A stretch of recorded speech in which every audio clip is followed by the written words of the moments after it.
secret tests from hot girls that 96% of guys don't pass. And in this video, I'm going to teach you three different tests, secret tests, that women give men, especially very, very attractive women, that 96% of men who they talk to do not pass, and 4%, the top 4%, end up being the guys they date. If you've ever been in a situation where you were talking to a girl and you've lost interest and you didn't know why, or someone was attracted to you, you thought, or everything was going well, and then all of a sudden it just took a turn for the worst, and you really couldn't say why it happened, you didn't know why at the time, I'm going to unveil three of the reasons, and the three reasons why 96% of men get filtered out as options for the really attractive women. But first, let me tell you that I'm a normal guy just like you. I'm short. I weigh about 130 pounds when I'm soaking wet. I'm flat broke, and I suck at sports. But when it comes to women, I am a complete badass. And here's why. I learned the things to say, the way to act, and the right timing for everything that I do that makes women uncontrollably gravitate toward me. Now, in this video, of course, I'm going to show you a technique to give you the same ability to be a complete badass with women, even if you're not rich, tall, muscular, or good at sports. The first question I think we all have is why? Why do women give us tests in the first place? What are they trying to accomplish, and are they bad or mean because they're doing this to us? Well, the truth is, no, they're not mean, and there's a reason why they're giving us tests, and the reason why is because realistically they have to. You see, women have what's called a filter mechanism. A filter mechanism basically means that their job is to filter out all of the weak and insecure men who aren't actually confident, and make sure that those guys are going away and not coming into their life, and allowing men who are confident, who are powerful and strong, truly, to fall through the filters and to get close to them. So they have a series of different tests that they give men subconsciously, and they don't even know that they're doing this. And if a guy passes the test, then they know that this guy is the right guy for them. And if not, they think this guy is not wanted, not desired, and typically not within their league. Now, what they're really looking for is they're looking to see whether or not you are used to having very beautiful women in your life already. If they believe that you do already have beautiful women in your life, then they will be more attracted to you because they'll think that there's a reason why other women are attracted to you. So they'll be more intrigued, they'll be more curious. But if you secretly act and subconsciously act like you don't have attractive women in your life, then they pick up on that through these tests and they filter you out. So the real question, I guess, now is, what are the three tests and how do I pass them? The first test is possibly the most common test that men see, and it's called a compliance test. A compliance test is when a woman asks you to do something, and she doesn't really want you to do it for her. She's just asking to see if you're going to jump up off your seat and do anything that she says for you to do. She's doing this because she doesn't want a guy who's going to bend to her every will, because a guy who bends to her every will is not used to dealing with beautiful women, and therefore he's going to do anything that she wants him to do. Now, if he fails this test, she may keep talking to him, but she's not going to talk to him and consider him as a potential mate, as a potential boyfriend. Instead, he's going to fall into the friend zone, or maybe even worse, he's going to get led on and sort of joked about behind his back to the rest of her girlfriends. So there are a lot of different compliance tests, and they usually happen in the beginning of an interaction, within the first 10 minutes of talking to a girl. Very, very attractive women give a lot of compliance tests. Women who are not used to guys hitting on them as much will give fewer compliance tests. So you can also tell by how many tests you get, you can tell whether or not a woman is hit on all the time or whether or not she's kind of never hit on. So the example of a potential compliance test might be, will you buy me a drink? Will you buy me a drink is a pretty common compliance test. Women have enough money to buy their own drinks in 99% of these cases. They just want to see if you're going to buy them a drink. Now, the typical response is to go, sure, yeah, of course, I'm not a dickhead and I'm not poor, so I'm going to buy you a drink. So the guy usually goes to the bar, buys her a drink. comes back, gives it to her, and she says thank you and turns around and walks away.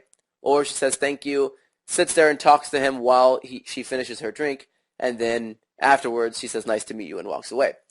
Or like I said, maybe even worse is that she finishes a drink, asks for another, maybe asks for something else later, maybe calls you and asks if you can take her out to dinner, and then you end up paying for everything for her for the next 2 months, and she, again, is referring to you as her ATM, her own personal ATM behind your back.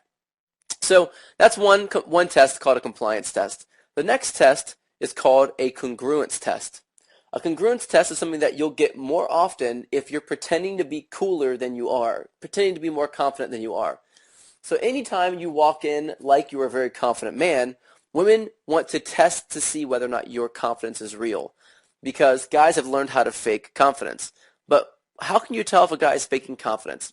Well, the best way to tell is by insulting him and getting him to a space where he's emotional so that he starts to act on his emotions and not on some sort of preconceived concept or preconceived story or personality that he sort of made up. So what they do is they end up just making fun of you in front of a bunch of people. This may come totally sideways. You may not see this coming at all. Things may be going well. She may be smiling, and then all of a sudden she just throws an insult in there like, where'd you get those stupid shoes, Walmart? Okay, so, all right, most guys would be insulted by this and be pissed off, especially if this is your first time really talking to a beautiful woman. But the truth is that this test exists because it works. Guys who are not confident get scared. They run away. They get freaked out.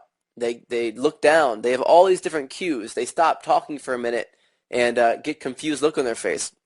Guys that are very confident are used to women doing this to them because they're used to women being not sure if they're faking their confidence or not.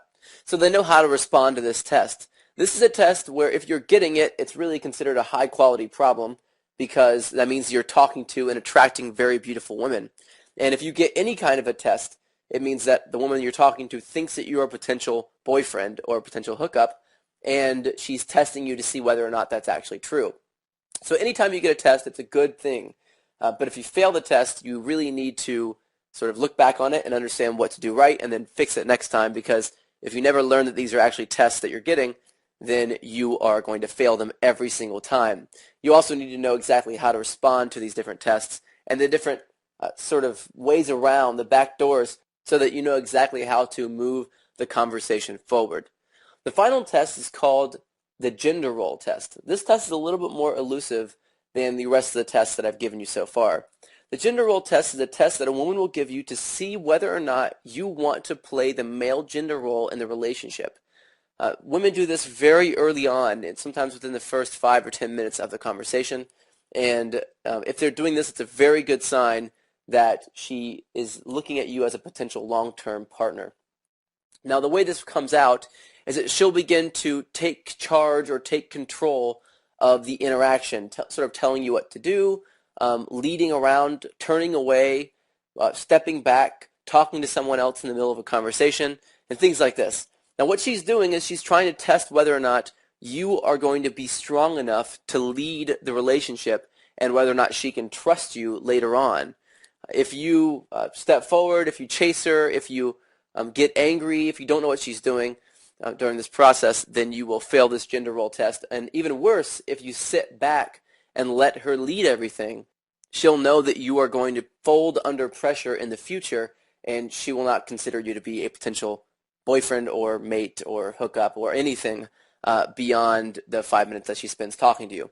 So those are the 3 tests, the secret tests that women give guys that, again, 96% of men do not pass and they fail. And more commonly, this happens when you're talking to a very attractive woman. Now, the real question now, I believe, is how do you pass these tests? Well, in the next video, I'm going to go into a lot more of how you actually pass these 3 different tests, what specifically you need to say for each one to get you to the next level, to sort of advance you to the next stage in the interaction. And I'm also going to teach you the biggest mistakes, the 7 biggest mistakes that men make to ruin their chances with women. Now, these are mistakes that are very subtle. A lot of guys don't see them happening. A lot of guys have no idea it's even the woman's even paying attention in the first place. And because they're so subtle, and because most men do not see that they're making these mistakes, any sign of just one of these 7 mistakes that men make will ruin your chances with any woman you're talking to. So it's imperative that you know what these mistakes are. In the next video, I'll go over what the mistakes are, and I'll also go over how to pass these 3 different secret tests that women give you. You're going to get that video tomorrow. Look out for it. You should have an email letting you know when it's available for you. And I look forward to giving you that information in the video tomorrow.